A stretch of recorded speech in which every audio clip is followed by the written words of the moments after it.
Olá, meus amigos! Estamos de volta para mais um vídeo e mais um assunto difícil, um pouco polêmico, que parece ser fácil.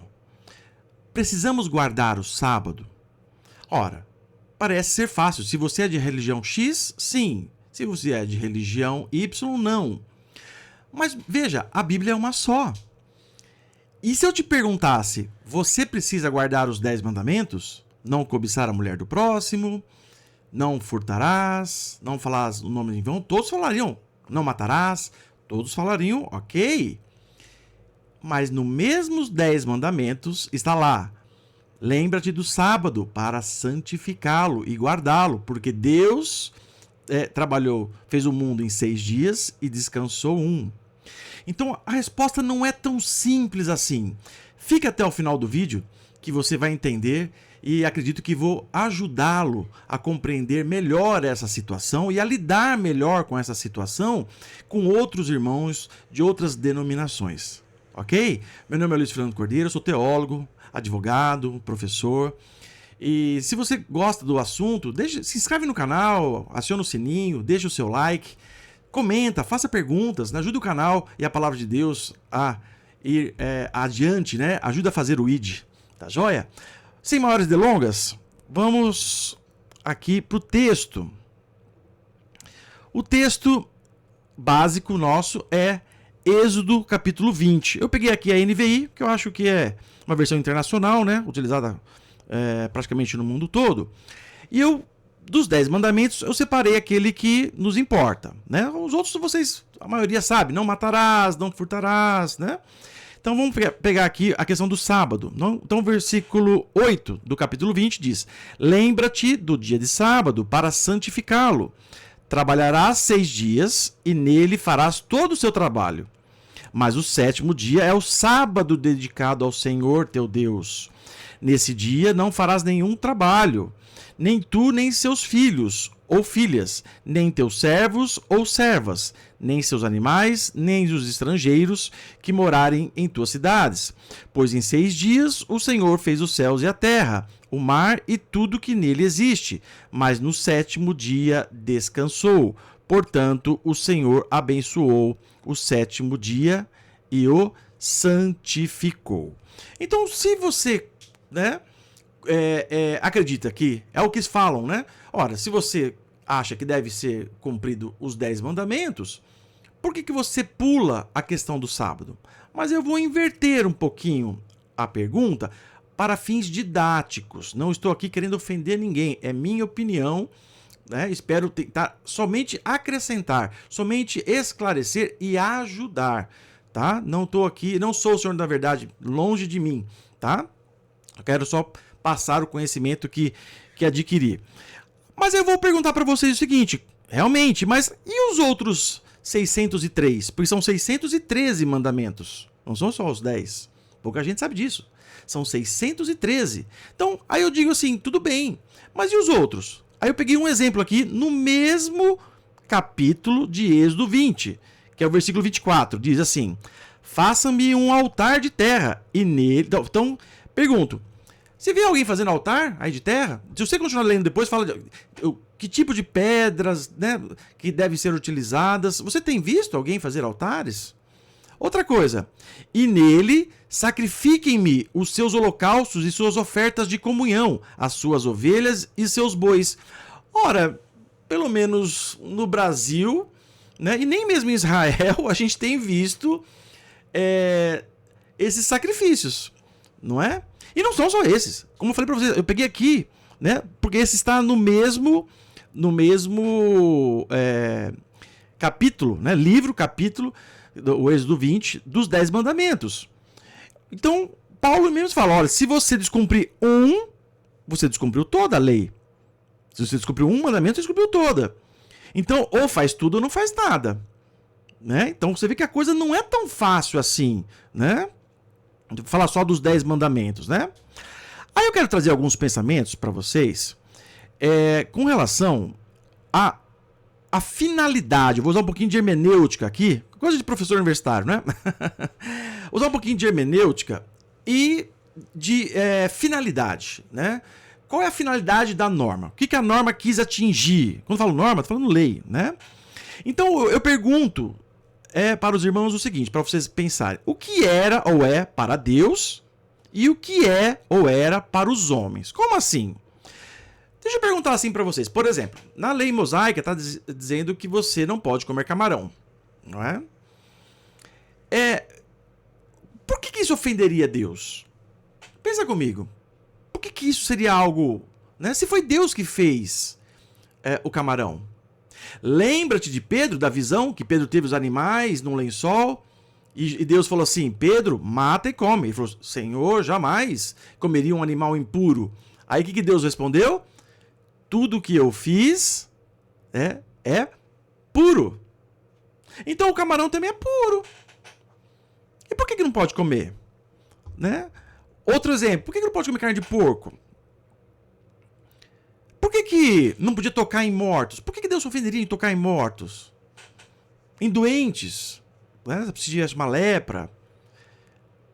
Por que Deus colocou, né, que no jubileu as dívidas eram pagas, as propriedades voltavam para os antigos donos, né, a cada 50 anos? Né? Então, por quê?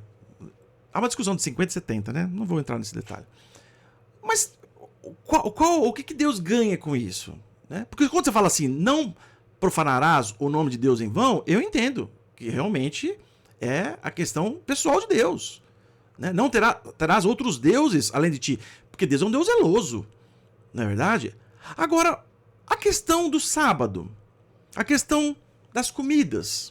Então você percebe que Deus colocou dentro desses, não só esses 10 mandamentos, mas dentro dos 613 mandamentos, questões que eram para os homens. Porque Deus conhece, foi Deus que nos fez. Ele sabia que se não houvesse um dia para descanso, o escravo não descansaria nunca. Se não houvesse a questão do escravo deixar de ser escravo no jubileu, ele não deixaria de ser escravo nunca. Se não houvesse leis falando sobre não ter relações quando a mulher está nos seus dias de menstruação, teriam relações e isso poderia gerar doenças. Então você percebe o que é para Deus e o que Deus mandou o homem fazer para o seu próprio benefício. Ora, quem conhece camarão sabe que é um crustáceo que perde-se muito rápido. Se você deixou ele pouquinho tempo fora da água, ele se contamina e você come aquilo, pode até morrer. Principalmente naquela região muito quente, não é verdade? Então você percebe que Deus teve o cuidado com o seu povo de colocar mandamentos, né, leis, claro, para a sua própria glória e também alguns para os próprios homens, não é verdade? Então, as cidades refúgios, né, quando acontecesse, por exemplo, um homicídio culposo, aquele que você não teve intenção, você está andando certinho com o seu carro na estrada, bonitinho, não bebeu, você está a 100 km por hora, passa alguém, acontece um acidente, foi culposo, você não teve culpa, não é verdade? Então veja que existem normas que Deus fez que era para os próprios homens, porque Deus conhece o homem. Como eu falei, se não houvesse um sábado, as pessoas trabalhariam todos os dias. Então era um dia para que as pessoas pudessem buscar a Deus. Né? Era um dia que podia ir na sinagoga, ouvir a palavra. Quando fala a fé vem por ouvir e ouvir a palavra de Deus, porque naquela época eles não tinham acesso que nós temos hoje na internet, bíblias à vontade, né? Eles só conseguiam ouvir a lei de Deus, a palavra de Deus, indo na sinagoga, que era lido ali, né? Aos sábados. Então Deus fez isso para o homem ter condições de ter acesso a ele mesmo. Percebe? Vamos continuar pensando em mais outras questões. Alguns diriam assim, mas Deus falou que isso é por mandamento perpétuo. Mas ele também falou que todos os 613 era mandamento perpétuo. Sacrificar, circuncidar os homens, né? Fazer as festas, né? da lua nova, do Yom Kippur, né? Tem das festas da expiação. E você não vê, nem os judeus quase não fazem os 613, né? Principalmente os sacrifícios, não é verdade? Alegam ele que não tem o templo, mas não quero entrar nesse detalhe, né? Então, quando fala de mandamento perpétuo, até que viesse uma nova aliança, Não é verdade? E Cristo veio e cumpriu a antiga aliança. Por isso que ele falou assim, eu vim cumprir a lei. Por que Cristo precisou vir cumprir a lei? Porque era impossível para nós cumprirmos os 613 de forma perfeita, desde o nascimento até a sua morte. Impossível. Não é? Porque o pecado já estava em nós, já começava por aí. Né? Então Cristo precisou vir, que Deus não podia simplesmente revogar. Né? Precisava ser cumprido aquilo que ele ordenou. Se Deus ordenou, alguém tinha que cumprir. Né? E na forma de ser humano. Por isso que Cristo precisou vir, nascer e cumprir as 613 mandamentos e morrer sem pecado algum. Cumpriu-se, agora poderia se começar uma nova aliança. Né? É o que o autor do livro de Hebreus disse. Né? Olha lá, Hebreus 7:11. Se fosse possível alcançar a perfeição por meio do sacerdócio levítico, ou seja, com as regras mosaicas, né? Através da tribo de Levi, que eram os sacerdotes, pois em sua vigência o povo recebeu a lei, por que haveria ainda a necessidade de se levantar outro sacerdote segundo a ordem de Melquisedeque e não de Arão, que foi Jesus? Percebe? Ora, se a lei ela é perfeita, basta você seguir e guardar o sábado, por exemplo, que é o nosso assunto aqui, você vai ser salvo. Não precisaria vir Jesus, cumprir e vir uma nova, sem ser até da ordem levítica. Veja uma outra, né? Da ordem de Melquisedeque. Então, aí ele continua falando assim no versículo 12. Hebreus 7, agora 12. Pois quando há mudança do sacerdócio, hoje quem é nosso sacerdócio? Quem é nosso sacerdote? Jesus. É necessário também que haja mudança da lei. Então você vê que com a morte e ressurreição de Cristo, houve a mudança da lei. Ah, mas então eu posso matar, eu posso roubar? Não. Existem critérios. Né? Jesus resumiu tudo em dois. Falou, olha, amar a Deus sobre todas as coisas e ao próximo como a ti mesmo. Como você vai matar o próximo amando a ti mesmo? Percebe? Né? Então são critérios, são bases, né, principiológicas para nós. Né? Mas houve mudança, principalmente daquelas que eram para os homens. E olha só no capítulo 8 de Hebreus 13. Chamando nova essa aliança, ou seja, atual de Jesus, ele quem? Jesus tornou antiquada a primeira. Tornou antiquada. Ou seja, ela não é mais antiquada. Ela não é mais necessária agora. Ela envelheceu. Percebe? E o que se torna antiquado, olha aqui no versículo, e envelhecido, está a ponto de desaparecer. Percebe? E aí eu faço uma outra pergunta. Como que Cristo agia nos sábados? Né? Muitas vezes os fariseus, os saduceus, né, criticavam ele, porque ele estava pregando, porque ele estava curando as pessoas no sábado. E ele mostrou que o sábado era para o homem e não para Deus. Porque ele quis dizer, olha, eu estou aqui fazendo a vontade de Deus. Estou curando as pessoas, estou pregando a sua palavra, estou fazendo a sua obra. Percebe? Ou seja, o sábado é para o homem, não para Deus. Então, se eu estiver fazendo o que é para Deus, percebe? Mas ele já sabe que não podia fazer nada, não podia nem andar, né? Mais do que tantas distâncias, não podia, né? Tem algumas que não pode ir no supermercado fazer compra, né? Então, assim, Jesus mesmo falou: o Filho do Homem é Senhor até do sábado. E se o Filho do Homem, que é Jesus, é Senhor até do sábado, e ele veio trazer uma nova aliança, o que vocês acham que aconteceu com o sábado? E não só com o sábado, com os outros 603 mandamentos. Aí eu quero trazer alguns versículos do Novo Testamento para vocês. Né? Então, primeiro Colossenses 2,16 diz assim. Portanto, Paulo falando, né, aos Colossenses, não permitam que ninguém os julgue pelo que vocês comem ou bebem. Olha aí a questão, né, do porco, do camarão, né? E com relação alguma às festividades religiosas ou celebração das luas novas. Foi o que eu falei, tinha várias outras regras, né? De dias, de festas, né? Ou dos dias de sábado. Aqui tá explícito, tá literal. Ninguém o julgue, vocês, né? Com relação à guarda do sábado. Aí ele continua: estas coisas são sombras do que haveriam de vir. A realidade, porém, encontra-se em Cristo. O que ele quis dizer? Ora, quando Deus trouxe isso a Moisés, né, isso só estava apontando para Cristo, ou seja, que Cristo viria para que o povo soubesse o que era certo e o que era errado. Percebe-se? Né? Ou seja, era errado fazer alguém trabalhar 7 dias seguidos. Então, tinha que dar para uma pessoa, um dia para uma pessoa ir buscar Deus, ouvir a sua lei. Se Deus não colocasse isso como mandamento, você acha que alguém deixaria? É igual hoje, você tem um empregado. A lei fala que pode trabalhar todos os dias. Quantos empregadores você acha que vão querer que o seu trabalhador trabalhe todos os dias? Precisa ter uma lei falando que tem que ter um dia de descanso. A escala 6x1, que estão até querendo agora aumentar, né? Percebeu? Né? E Deus é muito mais sábio do que os homens, não é? Vamos lá. Então veja que apontava para Cristo. Ou seja, a realidade, porém, encontra-se em Cristo. Cristo, sim, cumpriu toda a lei e trouxe uma nova aliança, como nós lemos lá em Hebreus 7, 12 e 13. Né?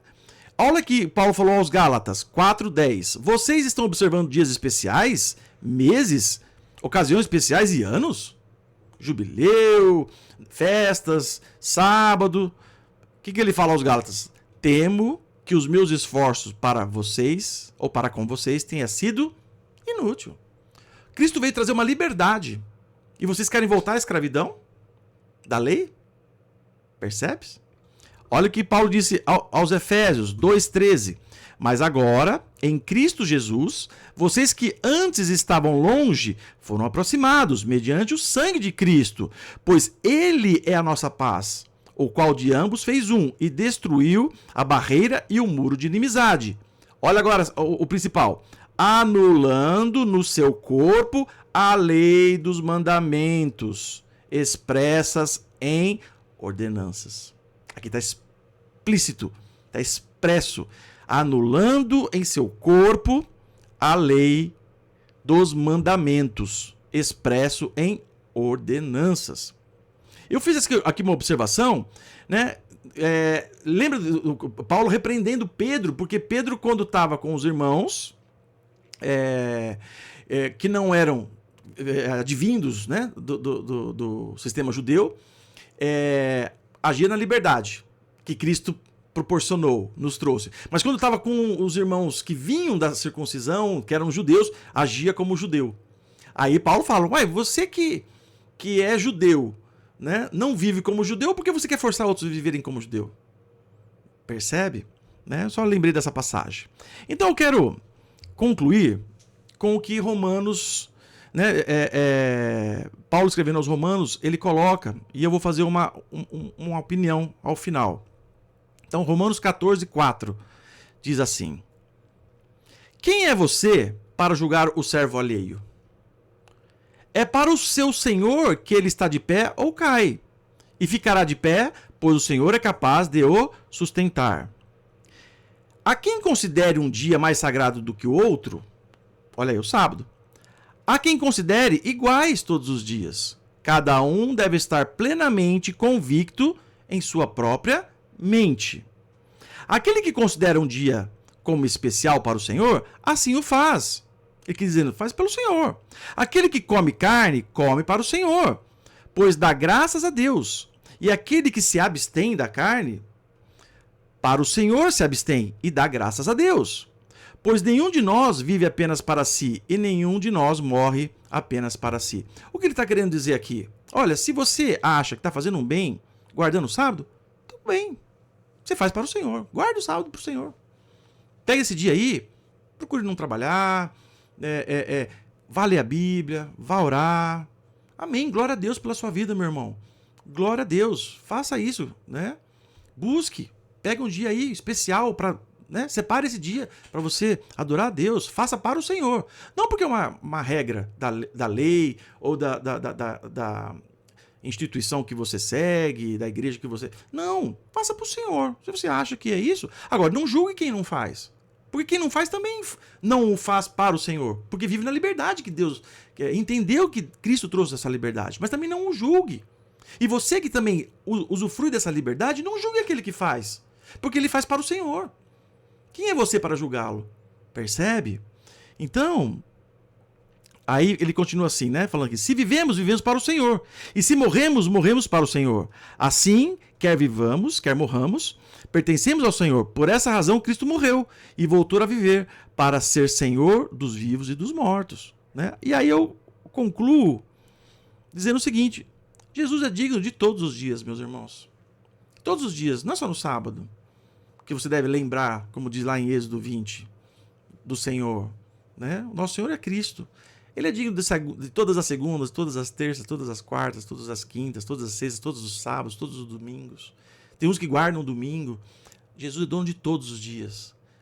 Né? Não é mais você quem vive, é Cristo que vive em você. A partir do momento que você entendeu que a sua vida não pertence mais a você, mas pertence a Cristo, você vive para Ele. Tudo o que façais, façais para a glória de Deus. Ou você acha que Jesus é digno só de ser guardado o sábado? Eu entendo, pelo menos opinião pessoal, que Jesus é digno de ser guardado todos os dias da minha vida. De eu fazer o melhor. De colocar o reino em primeiro lugar, não só em primeiro lugar no sábado. Colocar o reino em primeiro lugar todos os dias da minha vida. Pense nisso. Né? Eu creio que Jesus merece muito mais que só o sábado, ou muito mais do que aqueles que guardam o domingo. Né? Jesus merece, e Ele fala na sua palavra, né, que Ele quer todo o nosso coração, todo o nosso ser. Então, espero ter ajudado. Se você gostou desse vídeo, compartilhe, mande para seus amigos, não como querendo ter razão, até porque eu não coloquei aqui ordenança nenhuma, não coloquei aqui julgo nenhum. Pelo contrário, eu só acho que cada um, como Paulo falou, né? Se você faz, faz para Deus, né? E não julga quem não faz. E quem não faz, não julga quem faz, né? Se você gostou, mande para os seus irmãos, né? Eu creio que pelo menos possa acabar aí com algumas intrigas, alguns posicionamentos. Essas discussões de doutrinas não levam a nada, né? Eu uso, claro, a doutrina, né, o conhecimento para trazer paz entre os irmãos, para trazer comunhão entre os irmãos. Porque lá em cima, meus irmãos, não vai ter placa da igreja X, lugar da igreja Y. Vamos estar todos juntos. Amém? Em nome de Jesus. Um forte abraço. Até o próximo vídeo, se Deus quiser.